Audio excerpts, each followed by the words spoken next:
तो अब नेक्स्ट हम लोग करते हैं equation of line normal form में कैसे लिखते हैं, है ना। तो लिखो equation of line in normal form.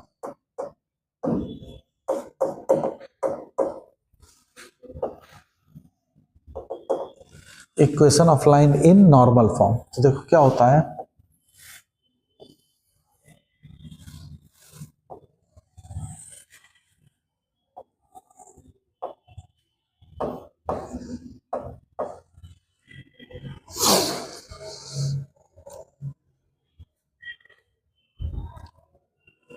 अब देखो मान लो कि ये पॉइंट है ए, ये पॉइंट है बी,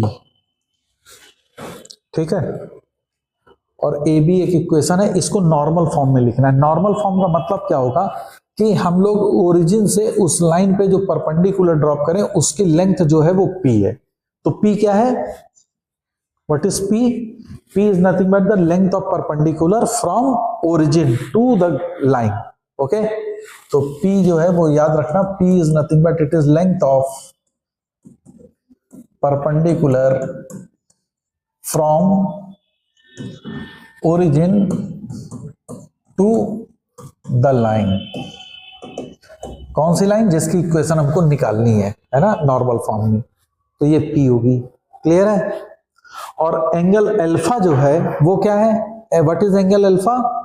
एंगल अल्फा जो है, जो परपेंडिकुलर ड्रॉप कर रहे हैं हम, है ना, जैसे OM, तो इस OM का स्लोप है ना। तो अल्फा क्या है? Alpha is the angle which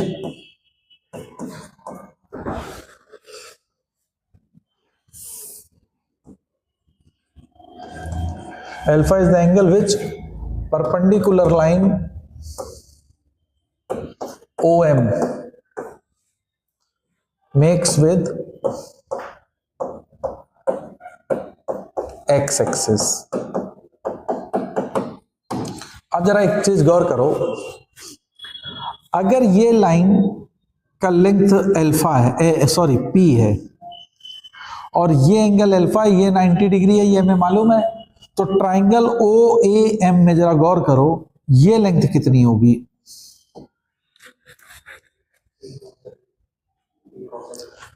P upon cos alpha. होगी कि नहीं होगी? ऐसे देखो ना, ध्यान से समझो, M एंगल है, दिस M इज 90 डिग्री, ये है O, ये है OM जो है OM, ये लेंथ P है, ठीक, और एंगल MOA ये एंगल अल्फा है, तो OA ये वाली लेंथ कितना हो जाएगा? This upon OA equal to cos alpha, है ना। तो P upon OA is equal to cos alpha, so OA comes to be P upon cos alpha. नहीं समझे? है ना। अगर ये point P upon cos alpha है, समझ में आ रही मेरी बात, तो पॉइंट A के कोऑर्डिनेट क्या होंगे? Comma 0, P upon cos alpha comma 0, yes, है ना। और पॉइंट B के इसी तरह से कोऑर्डिनेट बताओ क्या हो जाएंगे? अब देखो ये एंगल अल्फा है, गौर करना, और ये 90 है, तो ये 90 माइनस अल्फा होगा। और बड़े वाले ट्राइंगल में देखो, अगर ये पूरा 90 है और ये अल्फा है, तो ये कितना हो जाएगा? अल्फा हो जाएगा, ये 90 माइनस अल्फा था। ओके, और ये अल्फा है और ये P है, तो ये क्या, ये लेंथ कितनी होगी? P अपॉन OBM ट्राइंगल देखो, OMB,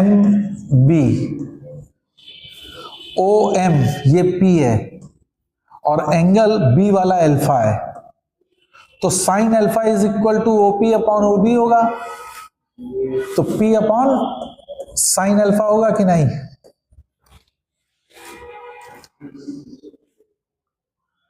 अरे भाई ये वाला सिंपल ट्राइंगल देखो, साइन अल्फा की वैल्यू कितनी होगी? OM upon OB sine alpha, बोलो इसमें देखो, तो sine alpha comes to be OM upon OB। So what is OB? O M that is P upon sine alpha, नहीं हो जाएगा?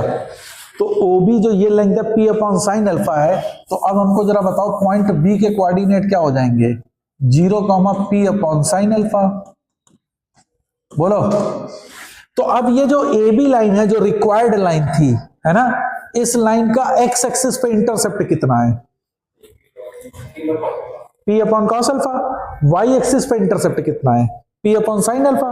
तो इंटरसेप्ट फॉर्म में अगर हम लोग चाहें तो ए बी की इक्वेशन कैसे इंटरसेप्ट फॉर्म में अगर लिखोगे तो क्या लिखोगे? X upon P upon cos alpha plus Y upon P upon sine alpha is equal to 1।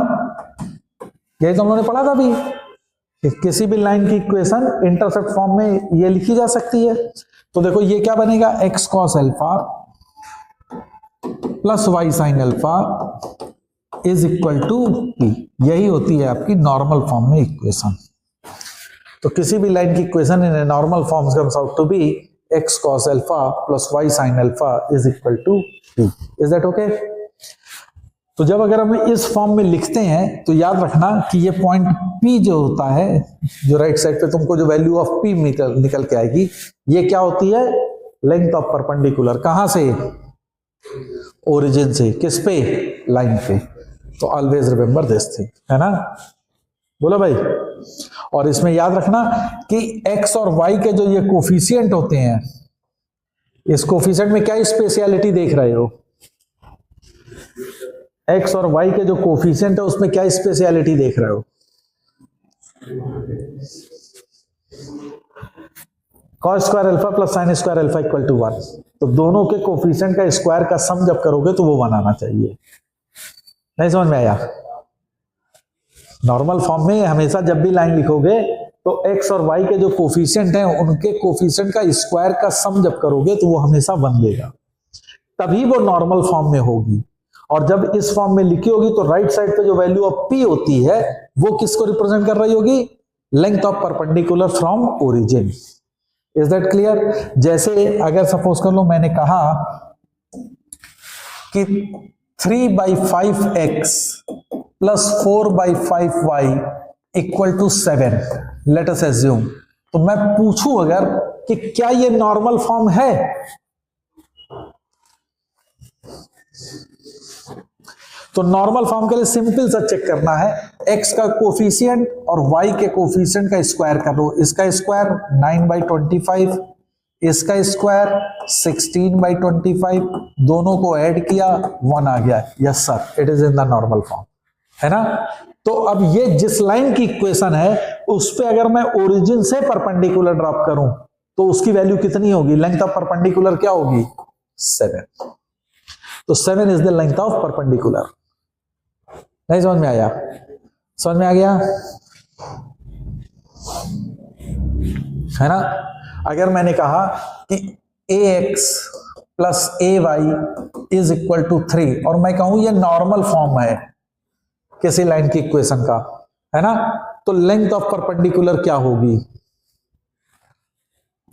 तो लेंथ ऑफ परपेंडिकुलर सबसे पहले नॉर्मल फॉर्म के लिए क्या लिखोगे? A square plus A square is equal to 1, तो 2a square is equal to 1, so a comes out to be plus minus 1/√2, है ना? तो x की वैल्यू क्या होगी? a की वैल्यू प्लस माइनस 1/√2 और लेंथ ऑफ परपेंडिकुलर क्या होगी तब? 3। तो अगर पूछ सकता है कि what are the values of A for which this equation represents the normal form of an straight line. समझ में आ रहा है मेरी बात की नहीं आ रही है? बोलो भैया, क्लियर है?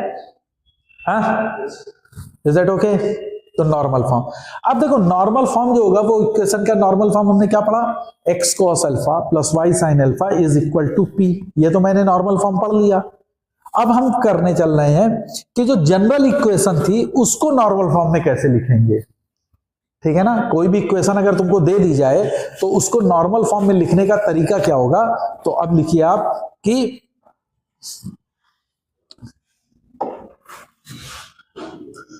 normal form of a general equation, normal form of a general equation of straight line तो general equation of a straight line क्या होती है? ax plus B Y plus C is equal to 0। तो इसको मैं लिखूंगा ax plus B Y is equal to minus C. लिख लिया मैंने। अब देखो, मैंने अभी तुमसे क्या कहा था कि नॉर्मल फॉर्म कब होगी? जब x का और y के कोफिशिएंट का स्क्वायर करो तो वो 1 दे दे। तो वो कब पॉसिबल हो सकता है? जब हम दोनों साइड पे A square plus B square के अंडर रूट से डिवाइड करें। यस और नो? फॉर एग्जाम्पल देखो, लिखेंगे a upon under root A square plus B square times of x plus B upon under root A square plus B square times of y। तो हम basically क्या कर रहे हैं? Under root A square plus B square से divide कर दे रहे हैं। तो this is minus C upon under root A square plus B square. तो अब देखो, अगर ये तुम्हारा कॉस अल्फा है तो ये ऑटोमेटिकली साइन अल्फा हो जाएगा। दोनों का स्क्वायर करके 1 करो, 1 आ जाएगा। ठीक है ना? तो this is X cos alpha plus Y sine alpha is equal to P, जो लेंथ ऑफ परपेंडिकुलर ओरिजिन से होगी। अगर ये निगेटिव आ रही तो मॉड ले लेना। जैसे मान लो आ जाए -3, तो it can never be a negative, so take it as a 3। Okay, मेरी बात समझ में आ गई है ना? तो मतलब क्या हुआ कि अगर नॉर्मल फॉर्म में हमें करना है कन्वर्ट किसी भी जनरल इक्वेशन को, तो करने का क्या तरीका सीखा हमने? सबसे पहले ax plus B Y equal to minus C के फॉर्म में लिख लो, और फिर x और y के कोफिशिएंट का स्क्वायर का ऐड करके अंडर रूट से डिवाइड कर दो दोनों साइड को, बस। ठीक है? फॉर एग्जाम्पल, जैसे सपोज कर लो इक्वेशन आपको दी है 5x plus 12y is equal to 16, let us assume, है ना? तो हम दोनों साइड पे किससे डिवाइड करेंगे? जल्दी बताओ। अंडर रूट 25 प्लस 144, यस और no? That is under root 169, this comes to be 13। तो हम दोनों साइड पे 13 से डिवाइड करेंगे, that is 5/13 into X plus 12/13 into Y is equal to 16/13। तो कॉस अल्फा की वैल्यू कितनी होगी? 5/13। साइन अल्फा की वैल्यू कितनी आ जाएगी? 12/13। और पी की वैल्यू जो होगी वो दैट इज 16/13। नहीं समझ में आया? है ना? तो किसी भी जनरल इक्वेशन को अपन नॉर्मल फॉर्म में लिखने का तरीका मेरा ये होगा। जनरल इक्वेशन को नॉर्मल फॉर्म में लिखने का क्या तरीका रहेगा? A square plus B square का अंडर रूट से दोनों साइड को डिवाइड करो और कांस्टेंट टर्म को राइट साइड पे शिफ्ट कर दो। Is that clear? नहीं समझ में आया? है ना?